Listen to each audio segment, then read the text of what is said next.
What is up, guys? My name is Little Will, and this is my final competition robot explanation video. So this is for our world's robot for high stakes. To kind of explain the whole concept, we wanted to run Hood Lady Brown all season. So we've been running this same concept design since the week after Worlds, after our robot in 1 week, and we just decided to run with it. Mainly because this is my senior year, I kind of wanted to have fun with it and just see how much I could run this game without having to rebuild anything. And I successfully did that without, well, basically being able to stick with the same design all season. So yeah, we actually did a full complete rebuild for Worlds, mainly for weight reduction. As you can see, we redid how our whole structure is based, and we based it off of using half cut 3 wides. So all our main structure pieces, so our intake ramp, our X brace for wall stakes, and our actual Lady Brown mech were all switched to half cut 3 wides. And then we also added this wall stake funnel. And then we switched the sweepers. We redid our drivetrain to switch from 8-wheel to 6-wheel.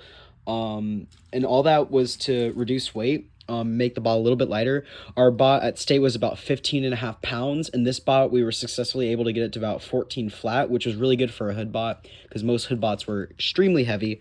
But this one was able to get somewhat light, not super light, but yeah. So we're gonna start off with drivetrain. Obviously, kept the same drivetrain all season, 450 RPM, 3.25s, and like I said, we switched from 8-wheel to 6-wheel just for weight reduction, and since we didn't really need 8 wheels. We had this tracker. We didn't use odometry, but we did use it for PID, just to reduce the amount of drift that we had in our robot for PID and autons. We just use a standoff right here just to keep it from going down too far. And yeah. So, like I said, we switched to half cut like X bracing, and that's how we did like our entire structure. Was just basically everything was mounted off these two half cuts. So I'll lift up the thing. It actually got really badly bent on the way back, like right on here on this mounting point. I don't know if you can really tell how it got bent because I did bend it back a little bit for my showcase we did, but you can kind of see it better here. It got bent down a little bit, but it was perfectly fine on the way to Worlds, mainly because I didn't really pack it very well. But yeah. How we have this Auton selector. I'm just gonna go down and move up. We had this Auton selector that was really good since we had 10 Autons at Worlds, 5 for each side. We had this optical sensor right at the bottom of the intake. That was for color sorting for the hood. So basically what we did was when a ring would come in from the bottom and it would make its way up, we would basically just lift up the hood. Since we had an active hood with this piston right here, which is 50 millimeters, we would just lift this hood and the ring would basically just fly out. And that was like super consistent. The only time it didn't work was in finals against Extra P. And we don't know why it didn't work. It just didn't, like, the hood didn't go up. So I don't know if that was a programming issue or if it just the sensor didn't catch it. But yeah, we just put it at the bottom here because the intake spun so fast. By the time it actually detected it, it just took a second. So the timing worked out. So basically we had a task running in parallel with the rest of our Autons. And so when it saw the correct color, it would just tell the hood to go back down to score it. And when it saw the incorrect color, it would just tell it to go up. And so instead of telling it just to go back down, just so we would save air, we basically told it just to go up and stay up and then go down when it saw the right color, just so we wouldn't have to like be constantly going up and down. And yeah, so we got these sweepers. We literally just made it one of the half cut 3 wides. We were very surprised that it didn't bend, mainly because we did like these double bearing right here. Let's see if we can focus. We did a double bearing on this screw joint, and that's how the joint part wasn't able to bend. And we just had this really simple like one-way lock for the ring rush. It was low-key kind of bad at Worlds, especially during elims. It did not grab the ring like at all, which is really upsetting, and I could not fix it at Worlds. So I don't know why it didn't work. It did work like once or twice in matches, but that was pretty disappointing. Again, that's 50 millimeter pistons, screw joints. Oh, another thing we did to like weight save is we use a lot of the plastic nuts, like nylon nuts. So we kind of use that kind of everywhere, just kind of save a little bit more weight here and there.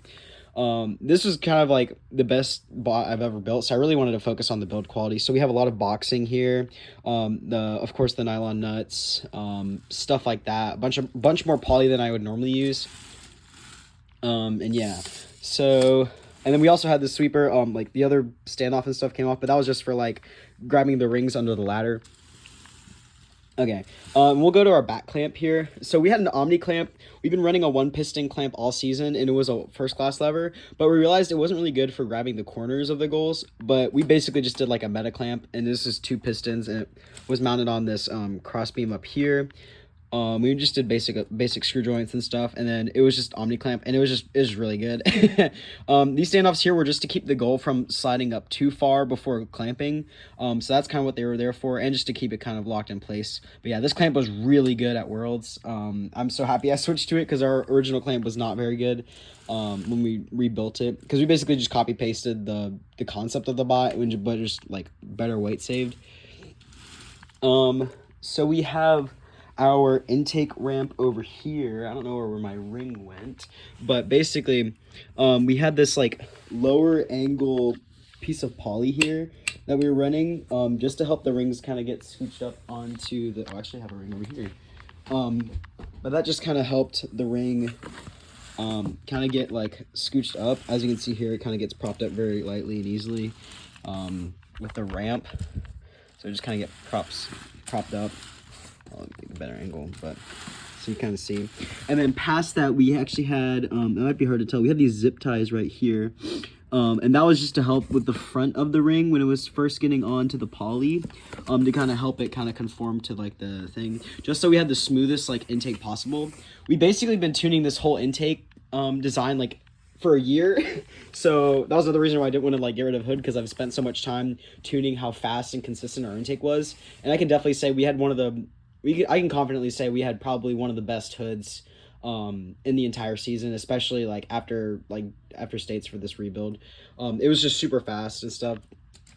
If you actually watched some of our matches, like especially in eliminations, you notice our wall stakes were like absolutely terrible in some of our matches, and that was because after we made this funnel, which the funnel wasn't the issue. Also, shout out to this Bioverse, please look it up.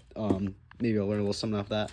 But this little pocket right here, if you look straight down, like sometimes when you would push onto it, this pocket would catch the black piece of the setup for the wall stake, and I didn't realize it until I was watching the matches after Worlds, because I thought I was just not being a good driver.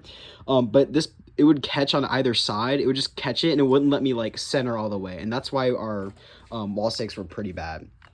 And yeah, but just to kind of go over like how we set it up, basically we just fold this down, and then you can kind of see a screw on this axle. So anytime we lift it up, we have the zip tie here that loops around it, and it'll just fly off. And yeah, so other than that, we had the intake wedge. These zip ties were here just because like our intake was like kind of steep and kind of like mid low-key for like wedging out of the corners, and we was all right at grabbing the rings from the corners. It had like a 70% consistency, so it was pretty decent. But this was just to keep the ring so that when it got there, it would just kind of conform and slide up, because we had an issue where like we couldn't have a whole piece that was going over, or else the angle was just too steep because the C channel was too high up. And the reason we couldn't move that C channel back was because of these flaps. So if you see, these flaps right here were like sitting too far, so this C channel had to be out here. So you see I moved it as far back as I could, but we still needed to add these zip ties, and that just helped it just get smoothly up and out, so these top rings could kind of go over it, or else it would just like hit the front of the stack and then just get stuck. So moving on to the actual intake itself. So we powered, and we've been running it for like a long time. We've been running a 16.5 watt intake. Originally, when we rebuilt for Worlds, this axle was connected on both sides, but there was like too much tension on this chain. It would cause the axle to like kind of bend, and it would cause both of these to skip, and it was really bad. So we just cantied both of them, basically how we've been running it for the rest of the season, and it worked out fine at Worlds, so that was cooking. Onto the hood. I don't know where the bands went, but we had bands going from up here, and they would loop back and connect back here. And then we had the piston mount here with a zip tie, actually. It's kind of hard to say. Sorry, this is focusing horribly. But basically the piston was able to, mounted up back here, by the way, the piston was able to pull onto the standoff right here and able to lift up the hood. And that's how we were able to load for the wall stakes. So when we wanted to load wall stakes, the intake would just kind of pull it up, and I can't really do this by hand very easily, but you get it basically. Oh, and the chain just snapped. That's perfect. But basically we would just load it up, and then the flaps would push it up just at the right point, and then we would obviously go up and score. And then anyone who knows anything about hood knows that it has like the perfect geometry for scoring on wall stakes, since it ends up parallel to like the ground. So basically you need absolutely no torque, which is how we're able to run a 5.5 at 50 RPM. And so yeah, that was kind of our wall stake mech. And so we were actually able to lower, sometimes if we needed like a little bit extra range, we were able to lower our hood and then continue intaking, and then the ring was able to sit up like a bit higher, just like this. So that gives us and then we lift the hood back up, and that gives us like an extra like 2 inches of range when actually scoring on wall stakes. So that's good when like playing against defense. And you can see like the ring is like stopped by those standoffs over there.